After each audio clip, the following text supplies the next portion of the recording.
ఒకే ఇంట్లో క్రికెటర్స్ యూసఫ్ పఠాన్, ఇర్ఫాన్ పఠాన్ ఇద్దరు అన్నదమ్ములు క్రికెటర్లుగా ఉన్నప్పుడు ఒకే ఇంట్లో ఇద్దరు మంత్రులు ఉంటే తప్పేంటి అన్నారు ఎమ్మెల్యే కోమటిరెడ్డి రాజగోపాల్ రెడ్డి.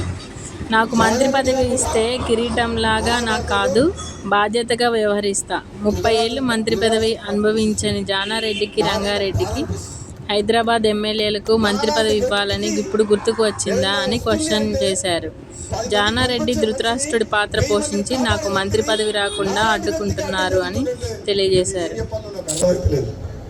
అందుకని ఇంతకంటే ఎక్కువ చెప్పలేదు, ఇప్పటికే చెప్పదలుచుకుని చెప్పిన మనసులో ఉన్నది చెప్పినా లేదా? నన్ను చూస్తే భయపడుతున్నారు అందరూ. నేను వస్తున్నట్టుగా బామ్మవుడు వస్తే ఏం చేస్తాడో ఆయన మా మాట వింటాడో వినడో అనుకుంటున్నా ఏందో మరి. అధిష్టానమేమో ఇస్తా అంటుంది. ఆయన 20 ఏళ్ళు 30 ఏళ్ళు మంత్రి పదవి అనిపించారు. ఇప్పుడు వచ్చి గుర్తొచ్చింది రంగారెడ్డి హైదరాబాద్. ఏ మంత్రి పార్లమెంట్ సభ్యుని గెలిపించారు? చాలా మంది మంత్రులు తెలంగాణలో పార్లమెంట్కు ఇన్ఛార్జ్ పెట్టిన మంత్రిని. కానీ భువనగిరి పార్లమెంట్కు మంత్రి ఇన్ఛార్జ్ రాలే, ఒక ఎమ్మెల్యేగా ఇన్ఛార్జ్ పెట్టింది కాంగ్రెస్ పార్టీ. అన్ని పార్లమెంట్లకు ఇన్ఛార్జ్ మంత్రులను పెడితే మరి నిజంగా నాకే కెపాసిటీ లేకపోతే, నాకే ధైర్యం లేకపోతే, నాకే మంచి పేరు లేకపోతే, నేనే గెలిపించే శక్తి లేకపోతే ఎందుకు ఇన్ఛార్జ్ పెట్టింది నన్ను?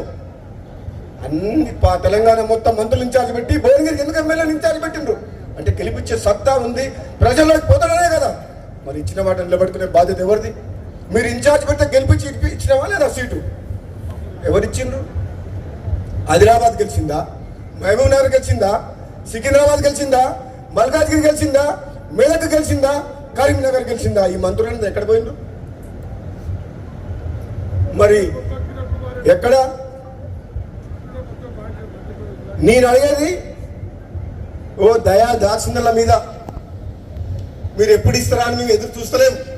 నిజంగా పార్టీ బతకాలంటే, ప్రభుత్వం మంచి పేరు తేవాలంటే, నిజాయితీగా సమర్థవంతంగా ప్రజల కోసం, పార్టీ కోసం, ప్రభుత్వం మంచి పేరు తీసుకొచ్చే వ్యక్తులకే ఇవ్వాలి అని చెప్పి అంటున్నాం. ఈ పైరవి గారిని పక్కన పెట్టాలి.